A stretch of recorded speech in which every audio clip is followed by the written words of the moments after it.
Bonjour mga ka-glides! Sa video na ito ay pag-uusapan natin ang isang mahalagang kulturang Pranses.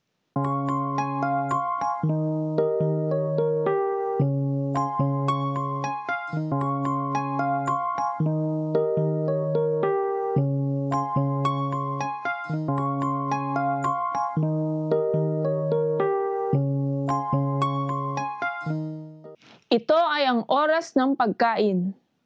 Mula sa breakfast, lunch, and dinner.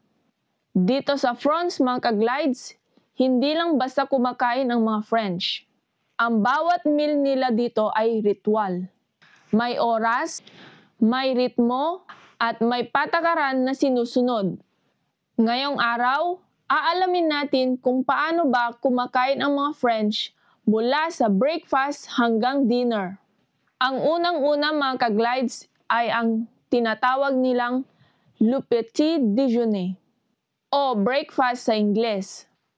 Ang le petit déjeuner sa kanila mga ka-glides ay simple ngunit elegante.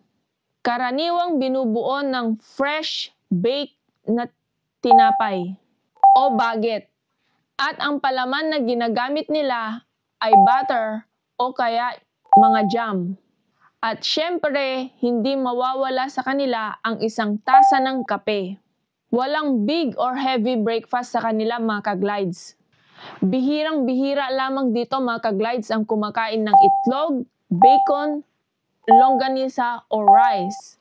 Hindi gaya sa atin sa Pilipinas, karamihan sa ating mga Pilipino, mas gustong kumain ng heavy breakfast. Para sa breakfast ng mga French, kumakain sila bandang 7 o'clock to 8:30 ng umaga. At kadalasan ang breakfast nila ay sa bahay lang. Isa pang kagiliw-giliw na katotohanan ay halos walang nagmamadaling kumain dito mga ka-glides. Na para bang hawak nila ang kanilang mga oras. Para sa kanila, ang almusal ay para huminto sandali at simulan ang araw ng maayos. Pagdating naman sa tanghalian mga ka-glides, halos huminto ang buong bansa. Le déjeuner o tanghalian. Ito ang mahalagang pagkaing araw para sa mga Pranses. Bakit? Dahil sinisimulan nila ang kanilang tanghalian sa pagitan na 12 noon hanggang 2 o'clock ng hapon. At maraming opisina, tindahan, at mga schools ang pansamantalang nagsasara para magbigay daan sa mahalagang lunch break.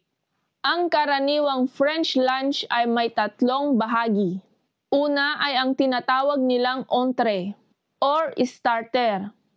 Kadalasan ang starter nila dito ay salad o kaya soup. Pangalawa ay ang tinatawag nilang plat principal o ang main dish, gaya ng karne o isda na may gulay. At ang panghuli mga ka-glides ay ang pagkain nila ng mga dessert o kaya mga cheese.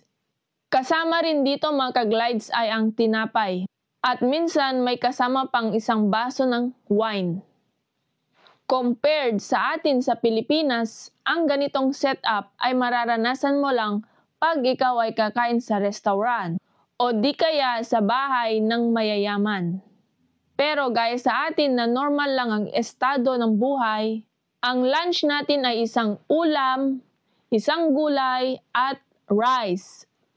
At kung may extra budget pa ang mga parents natin, may kasama ring malamig na Coca-Cola.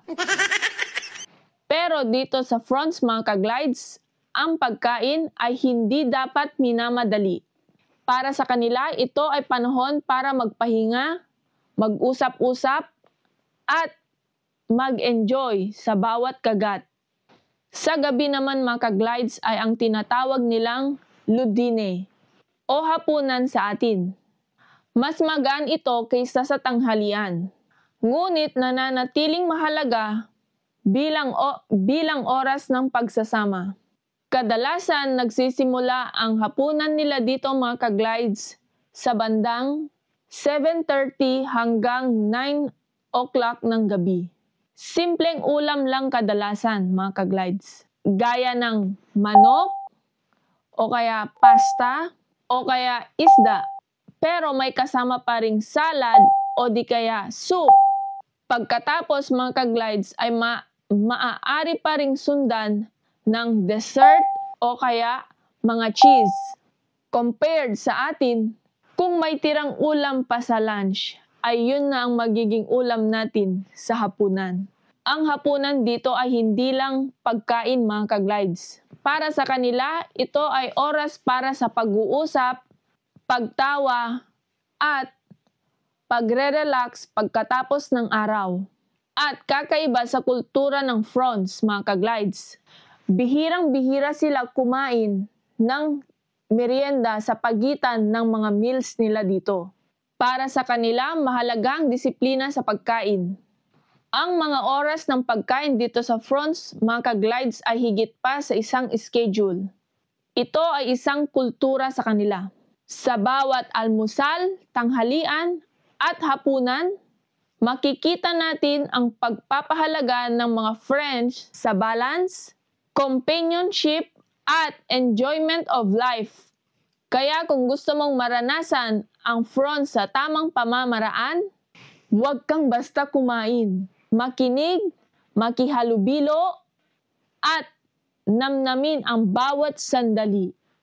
So, ayun mga ka-glides, kung nagustuhan mo itong video natin for today, don't forget to like and subscribe para sa more Buhay France Kwentos.